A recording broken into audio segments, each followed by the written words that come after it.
esperar em Deus sem se desesperar? É possível esperar em Deus sem perder a paciência? Melhor do que tomar um caminho errado é decidir andar para onde Deus quer. Deus não perde tempo, Deus não perde viagem. Porque você começa a ver outros andando, outros correndo, enquanto você aprende a esperar. E é nesse processo de espera, onde por mais que você esteja um tanto quanto angustiado e quem sabe até ansioso, mas muitas vezes em condição de obediência. E por que a ansiedade vem? Porque você não está esperando com paciência, mas ainda assim está esperando. Saúde os irmãos com a paz do Senhor Jesus Cristo. Sou a missionária Arminda Antônio. Já está no ar o programa Igreja na Igreja. Siga-nos na IETO TV, a televisão do amor.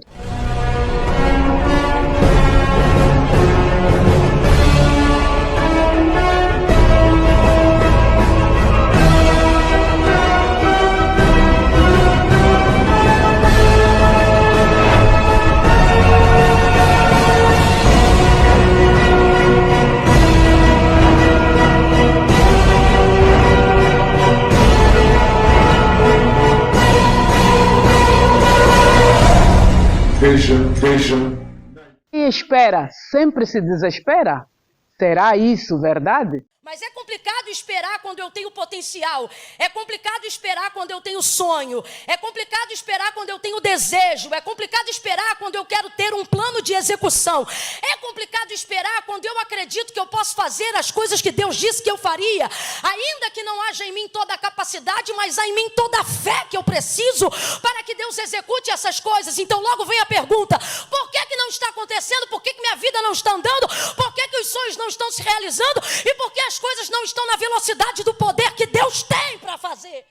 Como faço para esperar sempre ocupado? Como não perder a paciência no tempo de espera? Acompanhe esta poderosa pregação com a missionária Camila Barros. Oh, como é bom estar aqui. Glória a Deus. Lucas, capítulo de número 1, verso de número 26 em diante. Diz assim o texto sagrado: no 6º mês foi o anjo Gabriel enviado por Deus a uma cidade da Galileia chamada Nazaré. Foi a uma virgem desposada com um homem cujo nome era José, da casa de Davi. O nome da virgem era Maria. Entrando o anjo aonde ela estava, disse: salve, agraciada, o Senhor é contigo. Bendita és tu entre as mulheres. Porém ela se perturbou muito com essas palavras e considerava que saudação seria essa. Disse-lhe então o anjo: Maria, não temas, pois achaste graça diante de Deus. Tu conceberás e darás à luz a um filho e por-lhe-ás o nome de Jesus. Este será grande e será chamado Filho do Altíssimo. O Senhor Deus lhe dará o trono de Davi, seu pai. Ele reinará eternamente sobre a casa de Jacó e o seu reinado não terá fim.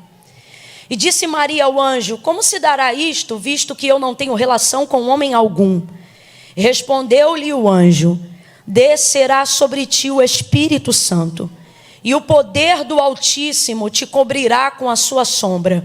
Por isso o ente santo que de ti há de nascer será chamado Filho de Deus. Mateus, primeiro livro do Novo Testamento, verso 19, diz assim: José, seu marido, sendo justo e não querendo difamá-la, resolveu deixá-la secretamente. José, seu marido, sendo justo e não querendo difamá-la, resolveu deixá-la. Diga comigo, deixá-la.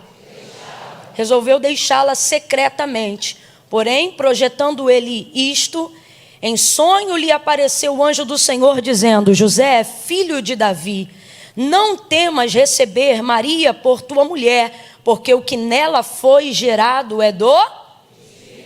Diga amém por essa palavra. Amém. Amém. Graças a Deus.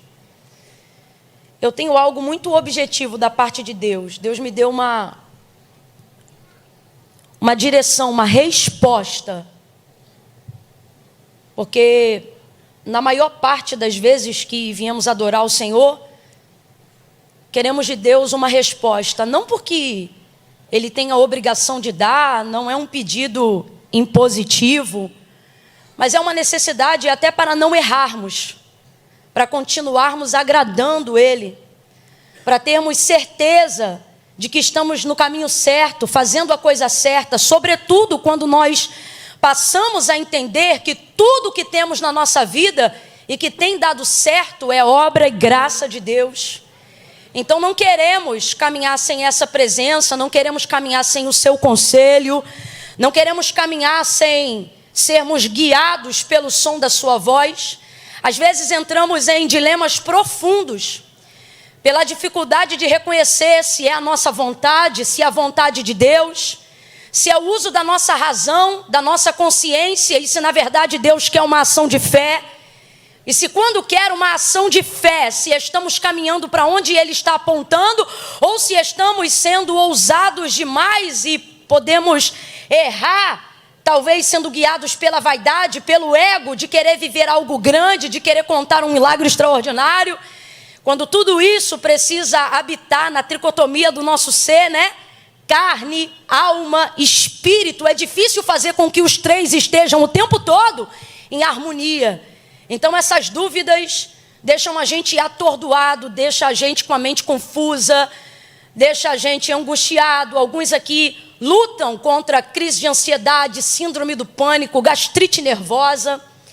Alguns aqui estão perdendo cabelo, perdendo tempo, perdendo dias, porque querem fazer e têm até disposição para fazer, mas estão aguardando de Deus um aval. E não que seja bom estarmos paralisados, mas melhor do que tomar um caminho errado é decidir andar para onde Deus quer. Deus não perde tempo, Deus não perde viagem, porque você começa a ver outros andando, outros correndo, enquanto você aprende a esperar. E é nesse processo de espera, onde por mais que você esteja um tanto quanto angustiado e quem sabe até ansioso, mas muitas vezes em condição de obediência. E por que a ansiedade vem? Porque você não está esperando com paciência, mas ainda assim está esperando. Mas é complicado esperar quando eu tenho potencial. É complicado esperar quando eu tenho sonho. É complicado esperar quando eu tenho desejo. É complicado esperar quando eu quero ter um plano de execução. É complicado esperar quando eu acredito que eu posso fazer as coisas que Deus disse que eu faria.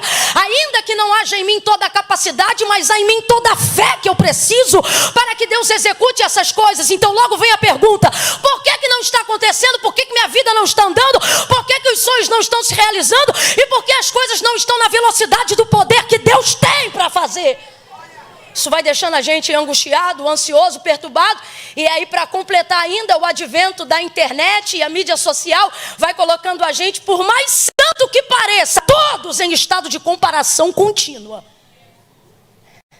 Os outros estão andando, os outros estão crescendo, os outros estão exercendo seu ministério, os outros estão pregando, os outros estão cantando, os outros estão abrindo empresa, os outros têm um ministério de intercessão consolidado. Olha como aquela irmã é de Deus, olha como aquele irmão é de Deus, olha como a vida dele está andando, como a empresa dele está andando, como a casa dele está andando. Enquanto isso tem alguém falando a mesma coisa de você, afinal ninguém posta o que dá errado.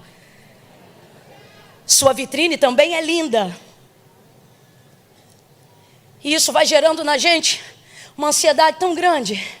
E aí Deus falou: diga que essa noite é noite de resposta. Duas verdades. Primeira, aprenda a esperar com paciência. Mas o fato de não ter paciência, todavia ainda assim esperar, coloca você em posição de vantagem. Porque é melhor esperar a hora que Deus quer fazer do que meter a mão aonde você não está preparado ainda para meter, do que entrar aonde você ainda não deveria entrar. Por isso o profeta Isaías, ele vai resumir, né? A Bíblia é tão maravilhosa, gente. A Bíblia verdadeiramente, ela está acima do kairós, do tempo do homem. Ele vai dizer com tanta propriedade: os jovens se cansarão, os mancebos certamente cairão. Vamos traduzir traduzir, os jovens vão querer velocidade, e na paixão e na força da sua vida e da sua carne, vão meter a mão, vão meter as próprias forças, vão ir com o peito, com a raça. Afinal, esse é o vigor da mocidade. Só que eles vão se cansar. Por quê? Porque vão descobrir, irmão, que nem tudo é no peito e na raça, nem tudo é na tua vontade e no teu querer, sobretudo na vida daquele que serve ao Senhor. Aí ele diz assim: e os mancebos certamente se fadigarão, em outras versões dirão, certamente cairão. Quem são os mancebos? Os mais novos que os jovens. Só que na verdade ele não está falando de idade, ele está falando de temperamento. Na verdade ele não está falando de idade, ele está falando de velocidade. Na verdade ele não está falando de idade, ele está falando de quem tem pressa. Ele está dizendo de quem quer alcançar resultados rápidos. Ele está dizendo de quem por imaturidade não tem condições de esperar. Então ele vai resumir isso no vigor da juventude, da mocidade, e vai dizer: os jovens certamente se cansarão, os mancebos certamente cairão. Mas ele continua o texto e ele diz: mas os que esperam, mas os que esperam no Senhor renovarão as suas forças. Poderoso é o nosso Deus. Os mancebos e os jovens se cansarão, mas aqueles que confiam no Senhor renovarão as suas forças. Oh meu Deus, é noite de renovo. Levante a tua mão.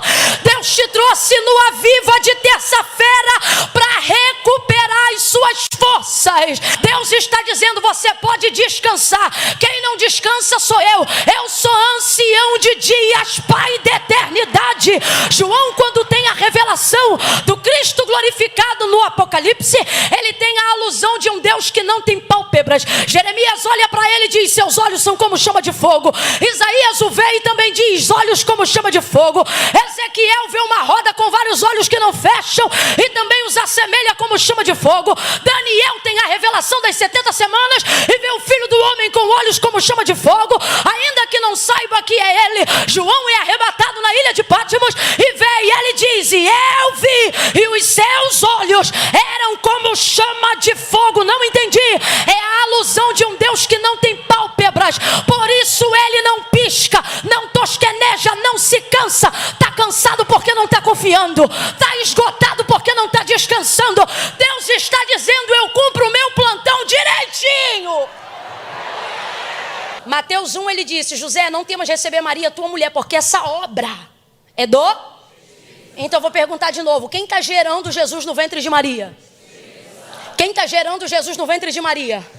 Então veja, o Espírito Santo está trabalhando por dentro. Só que tudo que Deus coloca dentro de você, se é dele, ele protege do lado de fora, para você não perder o que carrega. Aí o anjo continua e diz: descerá sobre ti o Espírito Santo, aquilo que o meu Espírito Santo está gerando dentro de você.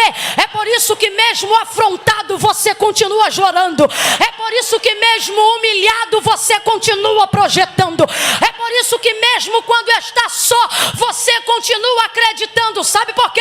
Não há nada que Deus não tenha colocado dentro de você que ele não tenha preparado um revestimento do lado de fora. Bem-aventurado o varão que não anda segundo o conselho dos ímpios, mas antes espera no Senhor. Agradecemos pela sua audiência. Permaneça confiando, fazendo o que o Senhor manda em todo o tempo. E a paz do Senhor esteja com tua família. A paz de Cristo esteja com todos. Ombemboa e Kalelene.